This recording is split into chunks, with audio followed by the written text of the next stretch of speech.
At 26, Brianna could still be considered a young woman in her prime, but in accordance with the way she felt, it seemed that she was already used up. She wanted out of a life that she deemed too hard for her to endure anymore. She didn't really believe she was being overly dramatic, but she was just plain exhausted and fed up with being trampled over every time she tried to get up after someone or something had knocked her down. If she looked into a mirror, which she truly hated to do, she looked at a woman that others said was attractive. But she never saw herself that way. But her looks were not the primary complaint she had. It was how people treated her that was so hard to tolerate. This attitude had been with her since she entered her teen years and lost both of her parents in a terrible automobile accident. They had loved her very much and had devoted their lives to making sure that she knew that. Ever since she lost them, there had been no one else that seemed to care very much about her. Also, Brianna was compelled to compare herself with other girls and always came away feeling inadequate. She also seemed less than healthy most of the time, which just added to the attitude that life was not worth living. She was constantly afflicted with one illness after another, and while in the midst of one of those illnesses she turned others off and came across as too needy.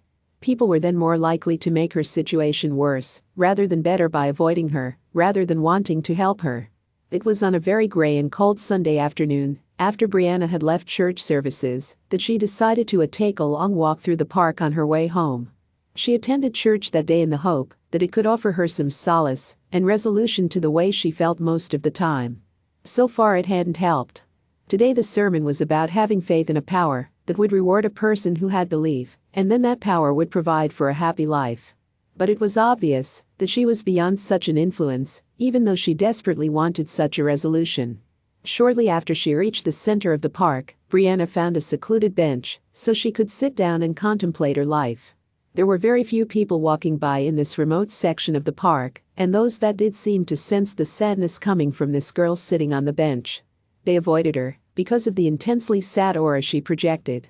Dealing with your own problems was bad enough for most people, and they would rather not have to interact with someone that appeared to be dealing with a considerable degree of unhappiness.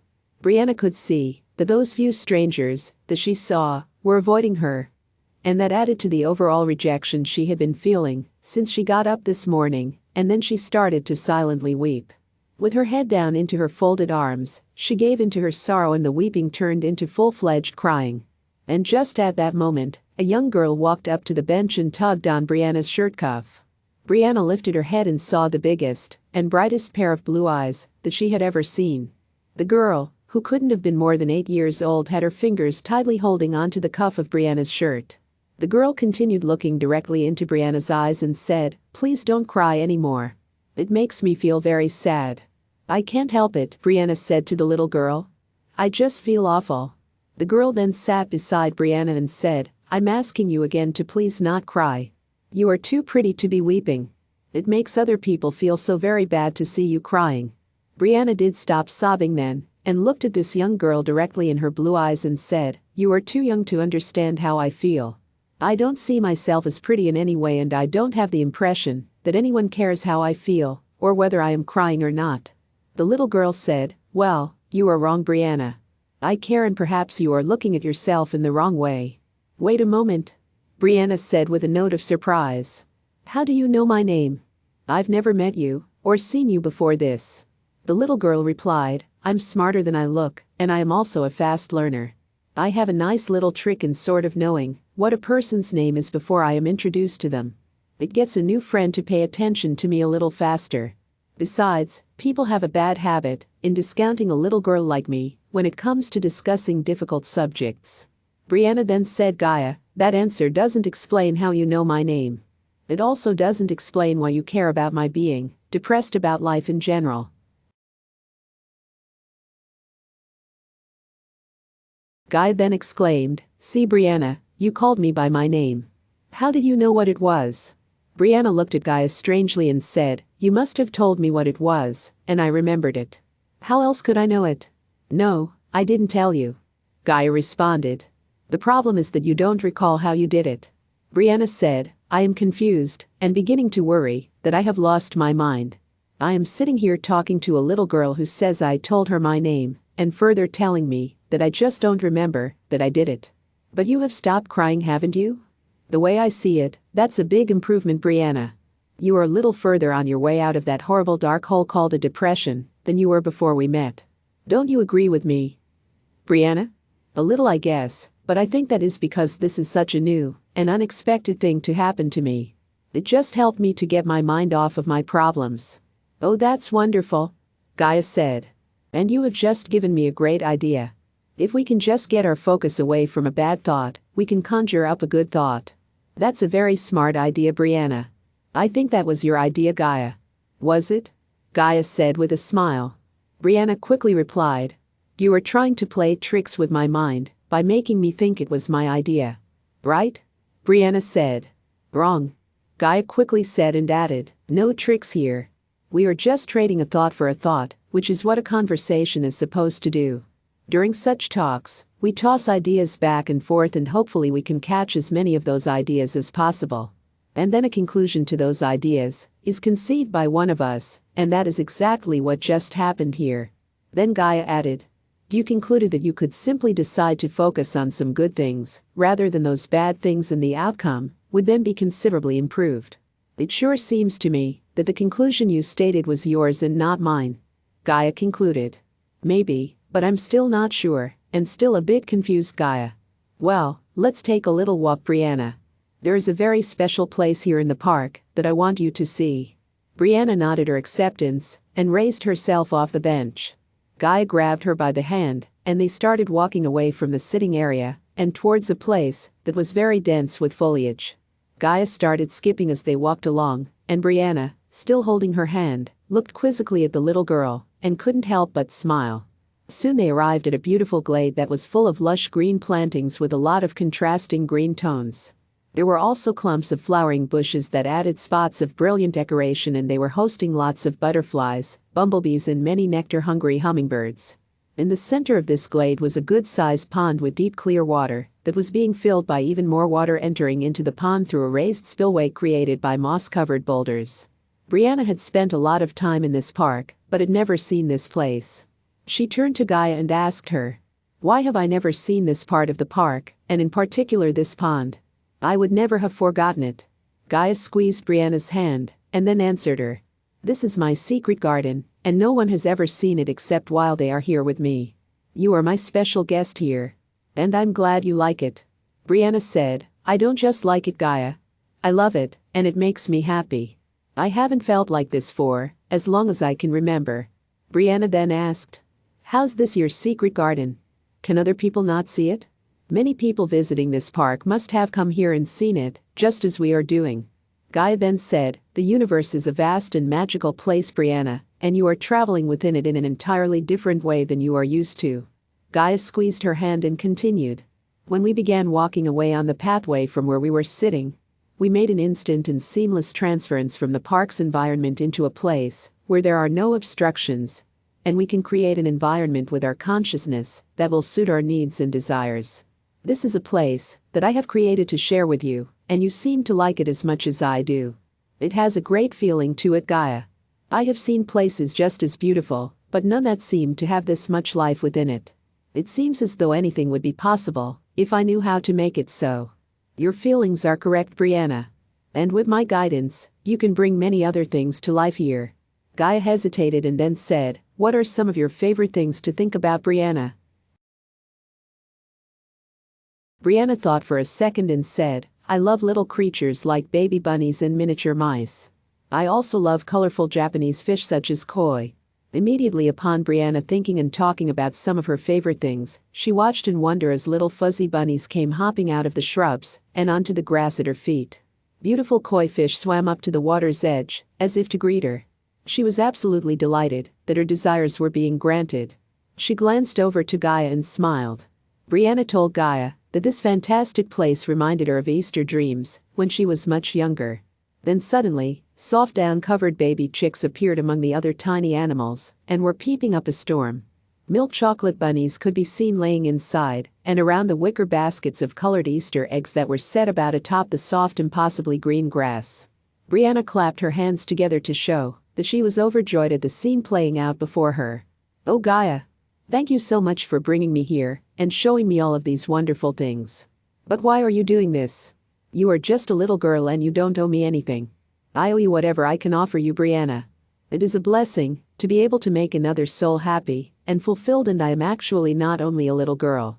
It just made sense to meet you as one, and it would be most unlikely that you would have wandered off into the forest with a strange adult man or women.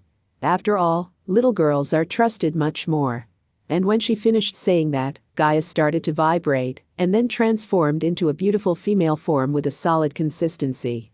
Her brilliant hair was compassed of silken strands of silvery blue, and she wore a beautiful aqua-hued silken dress that draped itself perfectly over her body. She had sparkling emerald eyes and a radiant smile. She was shoeless, and her toes wriggled in the soft emerald-colored grass. The now adult Gaia walked over to Brianna and asked her, "I'm very happy that you are not crying anymore. You are so attractive when you are smiling and enjoying life." She took Brianna into her arms and gave her a big hug. Brianna responded to Gaia, "But you are not like the other people that I have in my life. You treat me as though you really care about me. You went out of your way to bring me here into your secret garden, and you created many of my favorite things here for me to experience. Nobody else has done that for me since I lost my parents. Perhaps you have also discovered something else while you were here in this garden, and that is the fact that you cannot expect to always find your happiness coming to you from the actions of other people." Gaia reached out for Brianna's hand and said, "I had asked you what made you happy, and with a little help from me, you created those bunnies, koi fish, baby chicks and other things that would make you remember those things from your youth. In doing that, you also gave me considerable pleasure, Brianna. Remember that you are the one who has to initiate first steps to make yourself and other people happy. And it's always a wonderful first step to take." Gaia continued, "Try to do something for others that will benefit them, and you will benefit even more because of that action. There's an old saying that you cannot sprinkle perfume on others without getting some of it on yourself." Brianna then said, "It seems to me that what you are saying is that I am the one who is causing others to reject me because I didn't care about them. Is that true, Gaia?" Gaia answered, "That is true."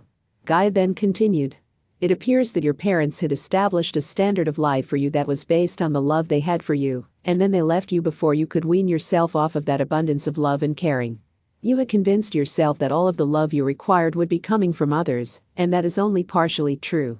The reality is that you have to give love in order to get love. A one-sided love affair of any nature is not a stable one, and you had found that out the hard way, Brianna. It is now time to correct this." Brianna was silent for a moment, but then looked at Gaia and said, "Then this whole incident was planned, Gaia. You knew who I was and what I needed when you saw me sitting on that bench." "Maybe," Gaia said. Then Gaia thought a few seconds, smiled broadly and then continued, "Actually, of course I knew who you were, Brianna. You have friends and family that are no longer in this realm, but they were concerned that you weren't doing very well and knew that you needed some guidance. They asked me to intervene and lucky you, here I am." "I agree, Gaia. I was very lucky. I am very lucky to have met you. But what must I do from here on? Is it going to be as simple as offering love to others? There has to be some other things I must do." "Of course there is," Gaia said to her. "Life isn't that simple, my friend. It's supposed to be difficult and challenging, and even tragic on occasions, but there should be a lot of joy involved in living as well. It's up to you to balance everything out. You saw what wrong thinking had done to your life after you lost your parents. If something is going wrong in your life, look for something that will counter and mitigate that problem, be it physical, mental, or spiritual. Don't ever accept misery as normal, and my advice is to initiate the search for a solution from a position of extending love in every single case. That means extending love for others, as well as focusing love inwards for yourself. Got it, Brianna?" "Got it," Brianna answered. "Thank you so much, Gaia.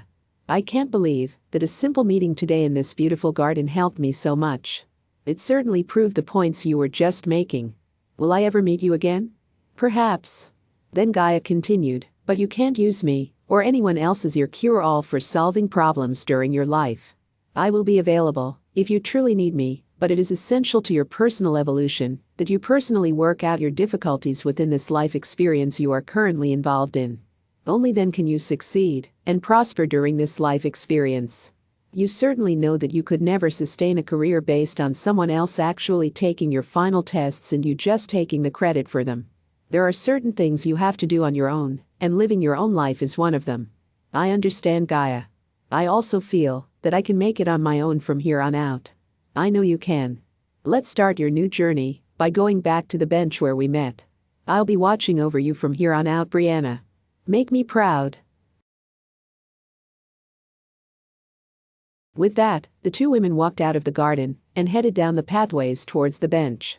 Brianna had Gaia's hand in hers and felt a slight squeeze and glanced over to see Gaia dissolving into a silver-blue mist.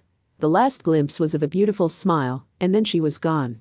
Brianna had reached the bench and sat down on it to ponder what had just happened. As she looked up, a couple of strollers passed in front of her. Brianna smiled as they said hello to her. Then more people came by, and Brianna looked up at them and offered them a good afternoon and received one back. She thought to herself, "This isn't so hard," and smiled. Her new life had begun.